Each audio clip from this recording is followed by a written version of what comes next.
untuk mencari keadilan. Tapi kalau cabut masuk, ini kan kita seperti dipermainkan, ya seperti itu.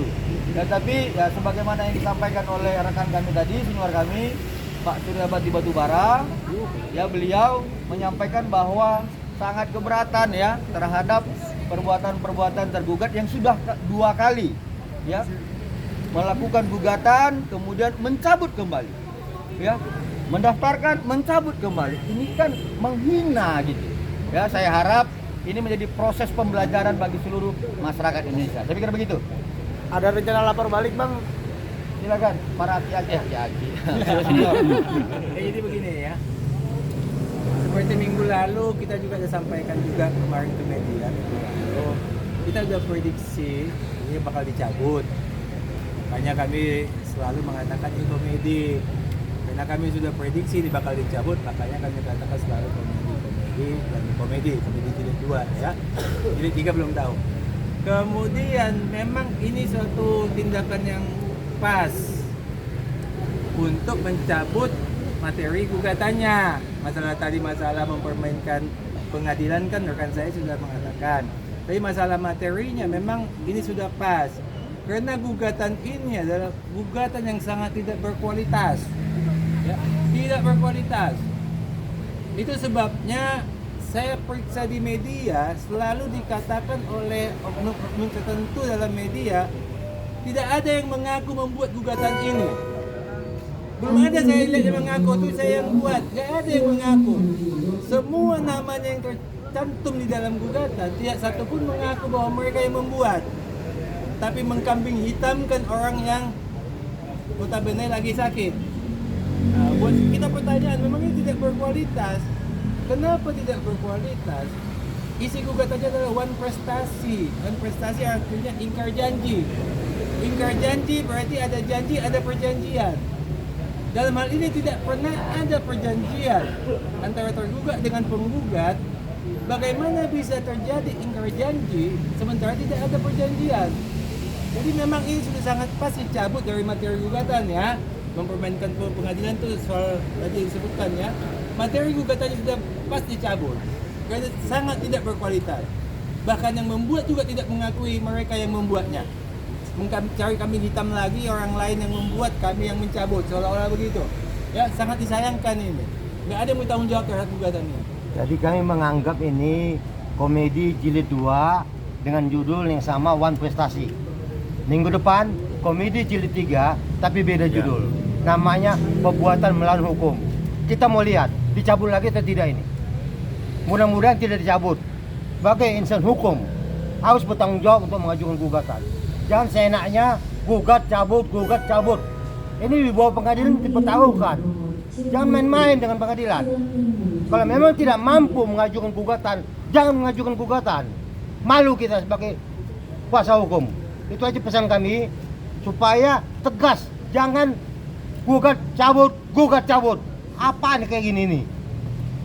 Ya, saya tambahkan ya, bahwa minggu depan itu ada gugatan baru seperti yang disampaikan, perbuatan melawan hukum dengan registrasi nomor 100, nomor 1000. Nah, hal seperti ini akan menjadi dilema kepada kita sebagai penegak hukum dengan masuknya gugatan baru yang satu belum selesai, gugatan baru sudah masuk lagi. Jadi objeknya si pelapor, objeknya si yang menjadi gugatan itu adalah Nikita Mirjani dan Ismail. Jadi sampai 2 kali, nah yang ketiga kali juga orang yang sama, Nikita Mirjani dan Ismail Marzuki. Inilah kepercayaan bagi mereka itu dengan melibatkan, ya kita anggaplah teman sejawat tadi sudah berubah orangnya, sudah berganti orangnya. Nah, pada tanggal 8 nanti kita lihat dengan orang yang berbeda juga akan muncul. Kita ikuti bersama-sama. Tapi kami yakin apapun materi perbuatan melawan hukum itu jauh harapan dari apa yang diharapkan untuk memenangkan perkara perdata ini. Kami yakin itu. Terima kasih. Oke. Ini bukan buzzer ya. Bilang buzzer pula ini. Oke, teman-teman rekan media sekarang mungkin saya menambahkan dari senior-senior yang di sebelah saya. Jadi ini semuanya kan disampaikan berkali-kali ada suatu kesepakatan, lagi-lagi kesepakatan. Sebenarnya dasar dia mengajukan gugatan PMA ini adalah mengacu terhadap pasal 1320 KUH Perdata. Di situ mengacu terhadap syarat sahnya kesepakatan. Lalu dia nggak baca pasal berikutnya bahwa ada hal-hal yang membatalkan demi hukum ketika kesepakatan itu didasari ada suatu ancaman atau tipu muslihat. Pertanyaannya logika sederhananya berpikir gini, teman-teman. Kalau di sini di dalam 1321 itu berbicara soal adanya ancaman itu bisa membatalkan perjanjian, ada nggak di KUH Perdata kita, kita Undang-Undang Hukum Pidana kita mengatur tentang ancaman? Ada. Di pasal 368 maupun 369 itu berbicara tentang adanya ancaman. Lalu kalau bicara 1321-nya, penipuannya, ada nggak di kitab Undang-Undang Hukum Pidana kita? Ada juga di pasal 378 KUHP. Nah, sekarang kita digugat gara-gara katanya kita melaporkan ini. Lah, sedangkan pertanyaannya ada nggak tadi di dalam kitab Undang-Undang Hukum Pidana? Ada. Berarti dugaan perbuatan pidananya, deliknya ada nggak? Ada. Kami sebagai pihak korban di sini melaporkan, kita meminta keadilan terhadap penegakan hukum kita, tapi malah kita yang dibilang melakukan perbuatan menghukum. Lah ini kan gimana konsepnya?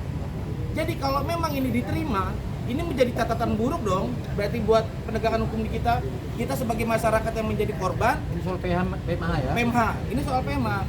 Kita sebagai orang yang melaporkan ini, lalu kita digugat PMH. Sedangkan tadi saya bilang, di pasal 1321 berbicara soal adanya ancaman itu bisa membatalkan perjanjian. Jadi kalau kita di situ ancamannya ada, pidananya ada, kita laporkan dia. Jadi salah kalau ini bilang ini kesepakatan. Besok kalau ini dibolehkan, berarti orang yang dibegal di tengah jalan dia bersepakat ngasih motornya, itu namanya kesepakatan. Nah, yang diuji sekarang di kasus pidananya adalah bagaimana proses kesepakatan itu bisa terjadi. Apakah ada ancaman atau tidak, itu harusnya yang dibuktikan dan dibantah oleh dari pihak terdakwa atau dari pihak Nikita Mirzani. Mungkin itu. Oke. Ada pertanyaan? Bang, nominalnya kan lebih besar Bang dari kedua wanita. 44 miliar. Oh, soal uang. Oh, ini ahlinya soal uang nih. Iya, jadi seperti yang dikatakan oleh rekan kami tadi Raffi ya. Di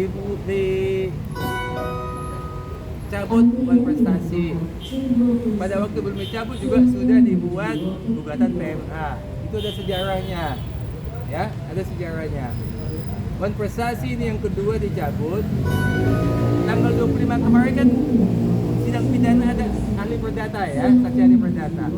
Saksi ahli perdata ini yang mengajari mereka ya, mengatakan bahwa hal seperti ini jangan dibuat dalam prestasi karena tidak pas, tidak pada tempatnya. Yang betul adalah menghormati gedat. Ya. Nah, ini yang dikatakan, makanya supaya wartawan juga tahu kenapa ada wan prestasi, ada PMH. Ya, itu dicabut karena memang ahli perdata yang sidang di tanggal 25 mengatakan ini adalah mau digugat adalah menghormati gedat. Ya. Kemudian kita lihat lagi masalah uang nanti di belakangnya sedikit ya. Melakukan perbuatan melawan hukum ya, dia harus buktikan apa perbuatannya.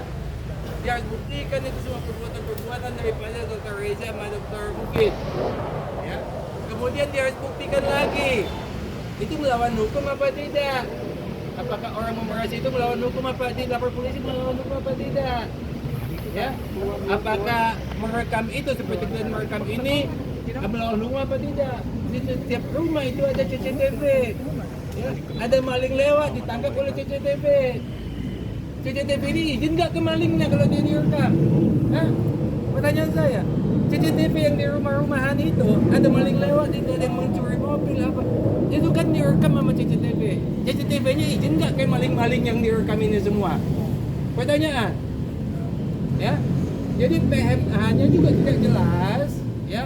Masalah uangnya dia salah, mestinya 200 triliun seperti yang disampaikan oleh Menteri Keuangan ya. Bukan 200 miliar ya. Menteri Keuangan menyatakan 200 triliun, jadi dia masih kurang itu, M-nya ganti T ya. Itu masalah uangnya ya. Jadi kami sudah ingatkan minggu lalu, kalau menggugat PMH tunggu putusan pidana. Kalau putusan pidana nanti sudah dinyatakan bahwa terdakwa bebas, monggo silahkan gugat PMH. Jadi ada perbuatan melawan hukum. Tapi kalau begini, kita masih proses pidana masih jalan atas tindakan pemerasan, digugat PMH. Apa landasan hukumnya? Biasanya PMH itu ada landasan hukumnya. Kalau dia mengakui bahwa itu ada kesepakatan, akibat kesepakatan ini dilaporkan ke polisi, dinyatakan PMH, kami baru belajar. Ternyata ada metode baru secara hukum untuk melaporkan seseorang melakukan tindak pidana, tapi digugat secara perdata oleh pihak yang diduga melakukan tindak pidana. Ini semua Oke. semua pidana tidak boleh di LP. Kalau di LP gugat PMH. Ya, jadi silakanlah masing-masing mengambil semua ini apa mobil ini. Kalau ada yang lapor polisi nanti gugat PMH. Kita kuasa hukumnya. Oke. Ya. Lagi ada lagi? Oke.